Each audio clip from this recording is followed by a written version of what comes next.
Hold on a second. No, I've got to redo this because I stopped the stream. Because first, like I've had screw ups before, not on my end, but the other person, and I'm like, oh, they'll come back. Yeah, I was trying to get back, but my whole laptop just shut down on you. I'm sorry about that. Ooh. Okay. Well, anyway, so we're Intermission. back. After yeah, now back to our regularly scheduled Yeah, programming. I mean, okay, so to explain everybody, that Mark was talking and all of a sudden his computer restarted. So we had to pause the live stream and now we're back. Maybe that was the moment that Nexstar finally completed its takeover of Tegna, and so the Oh, computers that's just true. moved there. I don't know. But it's Um, also because you were talking about some controversial stuff. I mean, I've literally never heard a story like this before. oh wow, okay. Well, I don't know. So just to recap, there was there were at least three moments of particular tension, and the interview invites had dried up. The access was shut off. Now there's a campaign for the U.S. Senate, and the Democrat is running hard against Josh Hawley. And what was the issue? Oh yeah, Josh Hawley had been campaigning saying, "Look at the things I've done." Well, when politicians come to the public and say, "Look at the things I've done. This is why you should reelect me," sometimes we have to vet and make sure, is that true? Is that being spun a little bit? And he was taking credit in particular for some military funding to rebuild military housing at Fort Leonard Wood, an army base in Missouri.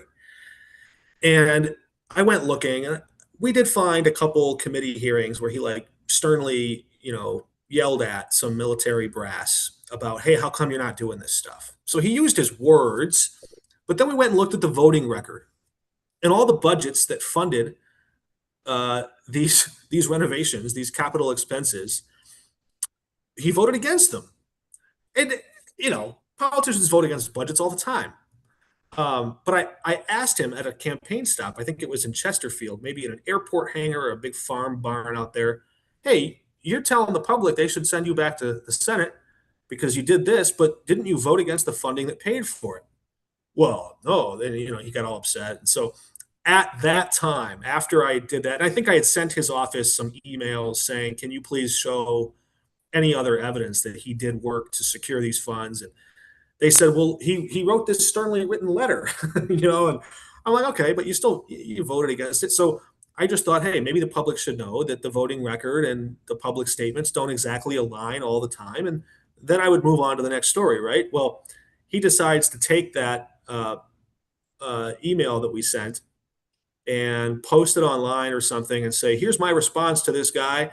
And the irony is that he claimed falsely that I had been fired from my former employer, Nexstar, for I think he said something like unethical conduct or something, which was never true. Fortunately for me, my former general manager, news director at the last station, he had moved on to some other company, and local press were able to find him and track him down. And he went on the record and cleared my name. He said, "No, we never fired Mark. We were sad to see Mark go. Mark was still under contract when he left, in fact." And so I was glad that there were some reporters out there who were willing to kind of dig in and be like, "Is this true?" Or and you should have seen there were a whole bunch of old graybeard reporters in St. Louis were like, "Wow, we think Maxwell should sue this senator. He might win a defamation case here. You have a history of malice and intent, and then here you have a definitely false, defamatory, potentially damaging statement about somebody." I just don't think that any journalist wants to be the journalist who sued a senator, and there are some other legal considerations there, like you could have a weird feedback loop if you set the wrong precedent. Like if say I won that case and I got some big payout for defamation, the Hawley camp could argue in court that for the purposes of that Senate campaign, I was a temporary public figure. And so then it would become possibly easier to sue or to defame a public figure. And now you're getting into that First Amendment space where they talked about loosening up the libel laws.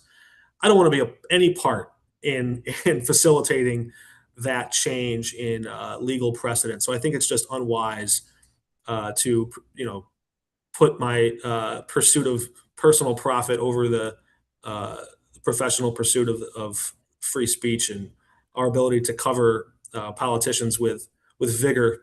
Um, so, anyways, that that was That was the history. I will say, at a couple press conferences in St. Louis around the tornado and around some radiation exposure issues, Senator Hawley has been kind and respectful. He's fielded my questions, even if he showed a little bit of umbrage, maybe just in the subtext or in the body language. But he answered them.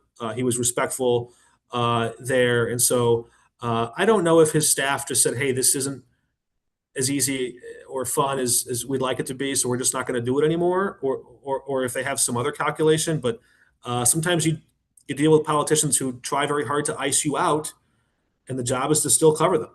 So we still cover them, just without his access. Yeah, but also I just don't understand why are you guys allowing these politicians to control their feed? I mean, It's a good question. I think if we had the ability to take in a satellite feed live, it might be a cost thing. I don't know. I don't want to say okay. for sure. Um, in my personal view, if I have the choice to get the video, construct it, edit it, publish it, and still know that it was all accurate, would I rather have that or nothing? And so for me, the answer is I would rather have it. I'd rather have the access. I know it's not ideal. You'd rather have a live feed, or you'd rather have a camera in their face. Ideally, you have a reporter in DC or they're in your studio and you have a one-on-one human contact. So yeah, that's a vulnerability in the process that I don't love, but I'm willing to stomach it if it means getting a good interview on the air.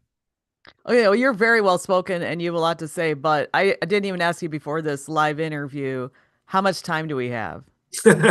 I do have a deadline coming up. My story at 5 is written. It's just not Okay. edited. The story at 6 is written. It's also not edited, but I could probably Okay. spend another 10 minutes with you here.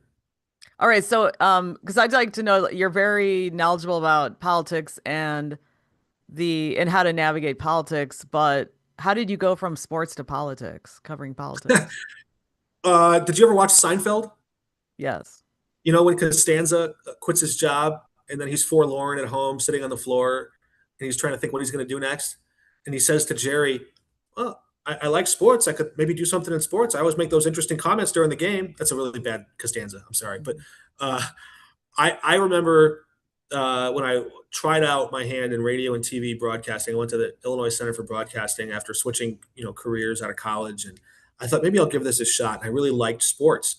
Well, I got lucky. I got a couple internships at 670 The Score, doing sports radio on the CBS station there in Chicago. I got an internship at Comcast. It used to be Comcast Sportsnet, the NBC sort of sports cable channel up there. And I quickly learned that I was neither a former athlete, because Seinfeld tells Costanza, "Well, George, they give those jobs to broadcasters and, well, former athletes." And he's like, "That's entirely unfair." I learned I wasn't a former athlete, and I wasn't a 6'4" Ken doll who was, carved out of the GQ magazine, who was going to be standing there on the sidelines. And I know some of those guys that have been doing it, for a long time, but it's like there were like 11 jobs in the whole country for, doing that are males doing sideline reporting or whatever. And I just saw there was a lot more jobs in the newsroom side. So to be honest with you, early on, it was pure career survival that just said, I've put a lot of, I don't want the whole sunk cost fallacy. I don't want to like put all this money and time into trying to get a broadcasting job and then not get one. So let me try out that other thing over there. That was a very, very early thought, right? I get into it and suddenly I find like I'm like learning all these new things and my like, wait, that's a thing. And you're doing these headlines and you're being exposed to stuff that you never would have seen anywhere else. And it's truly one of the greatest gifts of journalism and broadcast journalism is that you meet people. Taken 4 years later, when I finally went to Springfield, Illinois, that was even better because now I had a beat. I had a specific beat, and I had the most desperate people in every corner of the state coming to the place where I worked to pour out their life stories, their life's experiences, their life lessons. Experts, desperate people, politicians of different perspectives, rural, urban, suburban, all this stuff. And it was just like this college class on steroids where you're able to learn. And the curiosity in me just like lit up. I'm like, this is where I belong. This is great. And having the good fortune to tell a couple stories that seemed to resonate and have impact early on also really boosted my confidence. Because I got to tell you, I came in with the least amount of confidence. I had the biggest chip on my shoulder, wanting to prove that I belonged because I didn't have the traditional J school you know, up on my wall with the big diploma, or the resume wasn't going to Yeah, impress but back in anybody. the day, the guys didn't necessarily come up through J school. So there you go. Yeah, and I felt like because of all those reasons, I really had something to prove.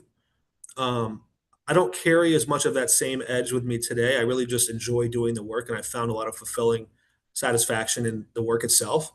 And I'm thrilled, to be here. One of the few gingers on TV, so just trying to represent, but also truly just having a great time, and tickled pink that I get to do work like this. Oh, okay. Because I was like looking at my notes and I was thinking, wait a second. It makes sense that you're so intense and curious and you're excited because you did win some Emmys, right? I mean, that's always a nice little feather in the cap. It's funny, the first time I won an Emmy, it was in the environment and science category for this investigation we did into a leaking gas field that had methane pouring out of it. And it was during COVID that they did the awards announcement. So we were watching this awards show on Zoom. Now, this is a regional, I think a lot of your viewers are going to know this inherently, but to anybody who's not like a broadcaster, it's not a national Emmy, it's a regional Emmy from the Midwest chapter. It's not just viewers, it's also listeners. Go ahead. Yeah, listener. Yeah, you're right. Thank you. I'm on the TV side, so I'm always saying viewers. Uh, but I remember when I'm like, oh, this is dumb, this is stupid. Like, yeah, the station's putting my name in there, and that's nice. But I was going in there thinking, like, I'm not going to be swayed by an award. Like, I was just bracing myself for the inevitable loss, right? And then your name comes up, and I remember thinking, like, oh wow, this is a really nice feeling. And people are texting me, and I'm like so surprised, and I'm thinking, like, oh man. It was funny tracking the evolution of my own ego that night, because at first I was just like so surprised at how many people reached out. And then by the end of the night, I found myself, the darkest part of my ego, taking inventory of all the people who didn't reach out. I'm like, I see who you are. so, No wonder you it, like Seinfeld. right, it is kind of funny that like these awards focus on our own, milestones, and it's nice to do. My favorite part about the annual award season now is that it forces me back to the table to go back and look at the archive that we've compiled over the last 12 months. And if you don't do that, if you're a journalist who doesn't do that, you're not in the practice of it, I would strongly encourage you to, because you're going to surprise yourself with how much good work you've done over the course of a year, and you've just forgotten about it. We've done so much, and we file one story away, we move on to the next one. Just go back and you'll be impressed with your own growth, your own skill set. You've refined and grown and developed experience and tools that you don't even probably take the time to see that you have. So once a year, good practice to get into, maybe more often than that if you really want to. But just go back and look at some of that stuff you did, and maybe you'll surprise yourself. Yeah, because I used to after a shift or after every other shift, I used to think, okay, this is good, pull this, pull this, pull this. And I have now of all this audio of stuff I've done. And if somebody's like one time I was talking to somebody with a group of people online and I said, wait a second, I did a story with you. And so I pulled it, I just posted on my website. So but you have to reflect because a lot of times it's like you have to feed the furnace and you have to keep Yeah. going and you have to also pull your stuff. Yeah, sometimes, and the pulling of the stuff is, I was not in that habit early and often. So you learn to kind of do that, and you learn ways to do that. But it's good to have, even if it's just for your own personal growth, and you don't intend for anybody else to see it. You've already put it out there. You might as well save it. You seem like very experienced, but also self-aware. I mean, did you develop this over the years? I don't know. I'm glad to hear you say that. I think that a broadcaster should be self-aware. I mean, what's worse than I mean, think about this. What's more arrogant? This thought occurred to me when I first got to St. Louis. And I didn't know. I was always like a Chicago guy, and I'm like, what am I doing here? And my first night on air, I'm thinking how absurd it is that I'm going to stand on set or out in the field with a mic flag and a mic. I'm going to say, tonight at 5, good people of St. Louis, let me tell you something about your hometown that you don't know. I've lived here all of 6 minutes. Here's the story. It's like they've lived here for 40 years. What do I know? That's the same arrogance we take into every single day, right? We show up at a story and we're like, so first question, what the heck's going on here?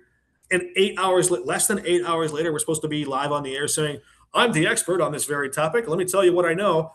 It's absurd, right? So I think we have to stay curious. We can never be condescending. We always have to be putting the right perspective around what we do. This is a public service first and foremost. Yes, it's a business. Yes, there are people that want to make this stuff profitable. I'm going to let them focus on that. It is our, I think it's our a duty to stay in touch with what matters most. And the minute we start thinking it's about us, or the minute we start losing track of what the job is, I think you see people stumble into errors, and um, you just you people all the audience also knows, right? If I always say, take your job seriously, don't take yourself seriously, and the audience will respond well to that. Well, now that we're wrapping up, we are getting to the topic I wanted to talk to you about because you claim you're from Chicago, right? And I know you're a White Sox fan. Chicago land, Hammond, Well, no, but Indiana. We were home Chicagoland, to but the aren't you Braves. from Indiana? Hammond, but it's like East St. Louis to St. No, Louis. It's it's right there on not. the. No, it's not. I'm sorry. Okay, this is what because I've been to Hammond. I mean, I go, you do you ever go to Pierogi Fest? Yes, I mean, that's not Hammond, that's Whiting, but it's very different when you go over the border. Okay, I'm sorry. I know that you were in like Chicago land TV, but I'm sorry. Illinois is different from Indiana. it is. And but here's the other thing you have to think though too. When you go to college and you meet people from all over the country, if you say, "Oh, I'm from Indiana," they're going to picture a cornfield. But if you Okay. say I'm from Chicago, they kind of know, oh, okay, I know where you're from. And that's where all my sports teams are. My dad worked in the Loop from like most of my Oh. upbringing. So like I just associate holidays. We'd go down to see the different windows at the Macy's, and before that, what was it like? So just everything about my experience and the things I related to were all Chicago related. So and I will never put ketchup on a hot dog. So I think I can claim somewhat of. Look, Hammond's closer to Chicago than Naperville, and they claim it. Hmm.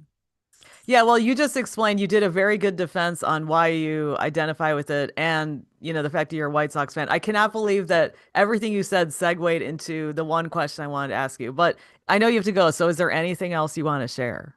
I'm just really glad to have this conversation with you, and I want to say keep up the good work of helping to carve out and create community among journalists and broadcasters. It seems there are fewer and fewer of us these days, and the space around us, the companies that hire us, are making decisions that can make us a little nervous. So stuff like this matters a lot. It matters because we're the kind of folks who care about this thing, and so having chances to talk to each other, hear each other out, meet up at conventions or awards dinners and all that. I think those things are important, even if they're not our primary focus. They are good moments for us to lock arms together and say, "Hey, we're in this thing, and we're going to be okay." There's a lot of great people who've come before us that have been here a long time, and they've taken the time to show mentorship or friendship to those of us coming up in it. And I'll forever be grateful for that. And so, for every chance that we get to kind of keep that tradition going, I think it's a great thing to do. And look, there were powerful people buying media stations and outlets from the dawn of this country until now. It's always been true. It'll always be true. However, we reach the public with our voices, maybe the channels change or the technology changes, but the job will always be here. And so people need stories. They need to connect. They need to see the symbols and the powerful movers in their community. They want to know where the helpers are. They want to know where the dangers and the threats are. And so as long as that work is there, I think we're going to have a lot of work to do. I'm excited to do it, and I'm glad that you gave me a chance to talk about it. And I will talk to you because I did get my tickets for the award show. Oh, good. Yeah, So I INBA. will meet you in April. Coming up.